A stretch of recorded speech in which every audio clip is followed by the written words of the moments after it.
Dude, I miss the MonsterVerse posters. Like, I understand we still get posters for the MonsterVerse. In fact, in many ways, we get more now than ever. But listen to me. Grant Spatori, wherever you are, listen to me. I'm not here to tell you how to make the next Godzilla movie, but I am here to tell you one thing. I want better posters, okay? I bring back the good posters. Back in the day, Godzilla 2014 came out with some absolute heaters, man. They were playing into the mystery of the movie. Like, look at this. The halo jumpers. I love it. It's an iconic visual from the movie, and it's got Godzilla's spines there. It's teasing Godzilla. This one of the tail with the helicopters is one of my favorite posters we ever got of the entire MonsterVerse. It is so freaking cool, man. It's got so much mystery to it, you know, again, teasing Godzilla's design. Also, don't forget the Comic-Con poster of Godzilla in the rubble. That was sick as well. And the main poster for the movie, this is a real thing we're here to talk about. The main poster decline over the course of the MonsterVerse needs to be studied, okay? Look at this thing. It is a masterpiece. The way Godzilla is framed against San Francisco, telling you exactly what type of movie this is going to be. It's going to be gritty. It's going to be cool. It's going to have Godzilla towering over things. It's got mystery, but it's got power. Godzilla's looking sick. Having Godzilla facing from behind also tells you it's going to be a more mysterious movie that plays into that element of Godzilla a little more. Whenever Godzilla's framed from behind, he typically looks awesome. And the international posters played into this, placing Godzilla in different cities, which, you know, didn't really make sense because Godzilla never visits those cities, but it's playing into this mystery of Godzilla. Even once they started to deviate with the DVD posters and everything, it was like Godzilla from the front, but it's still retaining a lot of the aesthetic of that poster. You've got the halo jumpers or flares or whatever included, and for the most part, there was such a uniform aesthetic to the 2014 posters. They were so sick. And you can actually see in the modern day, whenever they do modern posters, they're looking worse. Like, you got Godzilla here, they've done it all blue and neon King of the Monsters style. Like, that has nothing to do with Godzilla 2014. What's the point of that? I don't understand. You've also got this one, which is, you know, it's the 4K poster. It's kind of neat, I guess. It's artistic. I think it's fine, but it just takes away the aesthetic and the beauty that they were going for with the original Godzilla posters. Like, they knew what they were doing, man. They created this beautiful aesthetic that matched the aesthetic of the movie, pulling in iconic visuals from the film. It was so great. Kong Skull Island also, like, dude, all these posters are incredible. The teaser poster teasing Kong in the fog with the green flare, obviously, like, we're saying, hey man, this is the MonsterVerse. Remember those 2014 posters? This is still the MonsterVerse, and we're taking it up a notch. You know, it's a little more colorful, but it's still got some mystery because it's a teaser poster. But then the real poster drops, and it is magnificent. It's beautiful. Kong's looking incredible, silhouetted against the sun, again, pulling in an iconic visual from the movie. You've got the soldiers there, so we know, okay, this is going to be a movie about soldiers versus Kong for the most part. We've got this beautiful color palette telling us that this is going to be a colorful adventure film. It's got a very Vietnam aesthetic as well, telling us, hey, this is going to be a movie that plays into that as well. And then once they start to do spin-off posters, again, retaining the aesthetic of the main poster. It's super important. You know, you've got these like Kong almost vaporwave aesthetic posters. They're so freaking cool. Every poster was following this aesthetic, and the ones that deviated, they were more impactful because of it. Like, look at this Apocalypse Now poster. Obviously, this is done very relevant because Kong Skull Island's kind of like an Apocalypse Now remake, but with King Kong. It's sick as hell. It was a very intentional reference for a poster. It was also a specialty poster. Some of the international posters, like the Japanese posters, strayed away from the aesthetic quite far, but they still had an intentionality about them. You know, this is kind of a throwback to the 1970s style of movie posters, so there was still a point to it. Godzilla King of the Monsters was also pretty cool. You know, we start out with that Comic-Con poster, which was just a beautiful work of art, but it didn't really have the aesthetic as the rest of them. And then once we got into it, we got that main poster, which, you know, it's kind of generic, just Godzilla standing there in front of Millie Bobby Brown, but it told us exactly what this movie was going to be. It was going to be a very boldly colored film starring Millie Bobby Brown heavily that isn't afraid to show Godzilla. That was the point of this poster, was to say, hey, we're not afraid to show him this time. But that was the main poster. We had a spin-off of those where we got the kaiju profile posters. Those obviously break the color aesthetic, but they do it for a point. You know, it's to show us these are the kaiju that are going to be in the movie. It was the aesthetic posters, and the spin-off posters were still in the same vein as that blue poster. You know, it's like Godzilla shooting his beam into the sky, again, pulling in that iconic visual from the movie. This one actually wound up becoming the main poster for the film after a bit of time. But you see what I mean? Like Godzilla versus King Ghidorah, all of these posters, they still have this very uniform color aesthetic, this very intentional design to them, and they're pretty artistic. But I will say, with the King of the Monsters posters, you can start to feel the slip in quality from the Godzilla 2014 posters, which were so grand and artistic, to these, which do feel like they were put together a lot faster. Fast forward to Godzilla vs. Kong, and we've lost the plot. These things are not hidden, man. I don't vibe with them. The main poster for Godzilla vs. Kong, I find to be fairly underwhelming. It's just too easy. It looks like a Photoshop. Photoshop. You know, it's not even Kong's render from the film. It's just too simple. It doesn't have the same power as any of the posters we talked about up to this point. And now there is no aesthetic for this moving forward. Like, every poster for this film looks wildly different from the last, whether it be Godzilla and Kong fighting underwater or Godzilla and Kong squaring off in the city. Like, all of them have a different aesthetic. They're so different. It just shows that there was not like a unified vision for these posters in the same way that there was for all the other MonsterVerse films up till now. And these posters really just feel like easy photoshops. You know, you're taking the Kong render and you're just slapping him in a new location. You're taking the Godzilla render, you're just slapping it in a new location. In fact, for some reason, we're reusing Godzilla images from like the 2014 movie. I know it's not technically the same one because the spines are different, but like, you cannot tell me that that wasn't them just being like, ah, screw it, let's just essentially copy one of our posters from the past. My favorite Godzilla vs. Kong poster is this one. I think it's really cool. It's one of them fighting in the storm. But again, it's like, does this really represent the movie? Not really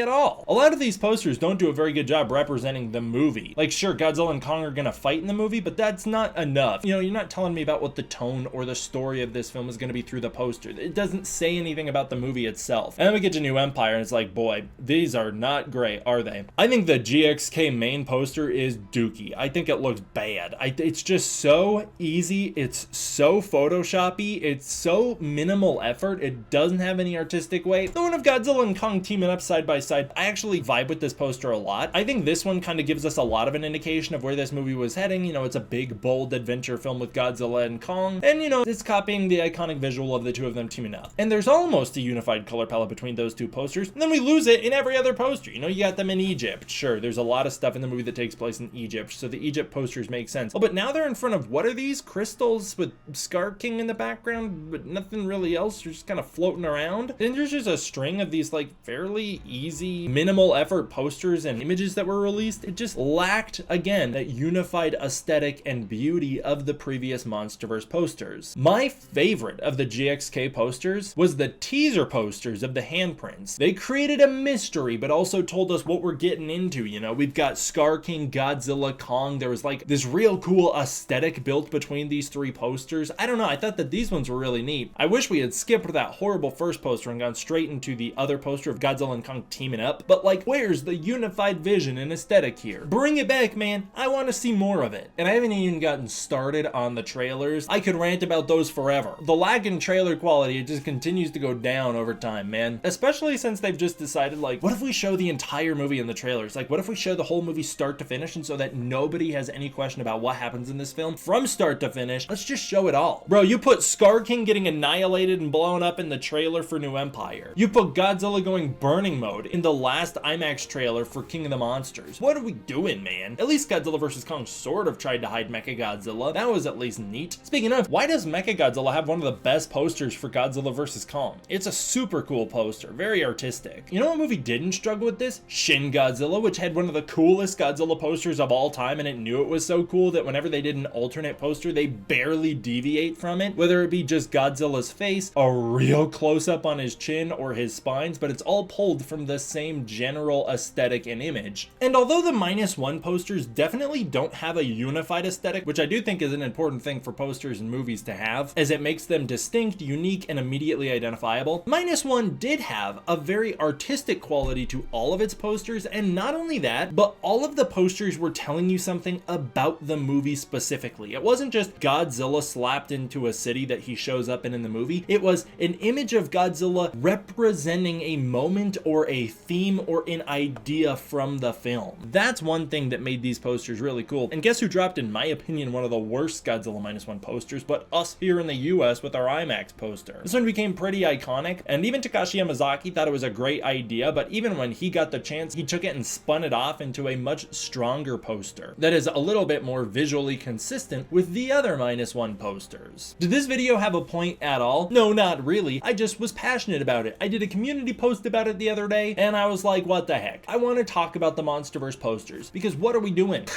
Why are they getting so sloppy? It's like they take 3 hours to put together. I think a poster should be a delicately crafted visual. This is what everybody is going to first see and identify your movie with. And you want a unified aesthetic because you want them to be able to be like, that's from Godzilla King of the Monsters. That's from 2014. That's from Kong Skull Island. Don't retroactively date Godzilla 2014's posters and King of the Monsters-ify them because the MonsterVerse has more color in it now. Where's the beauty and the artistic integrity of the original poster, man? This was a really important video and I'm very glad you clicked. As always, I want to give a huge thank you to my patrons over on Patreon. It is through the support of the patrons on Patreon that I'm able to continue to make videos like this for you. If you want some more really important deep dives like this, you better subscribe to the Patreon or as a channel member. I really appreciate all the support I get from the channel members as well. Through that, you can get early access to content, access to the Discord community, and more. Thank you guys all for watching. I hope you enjoyed. I will see you all next time for the next one. D-Man out.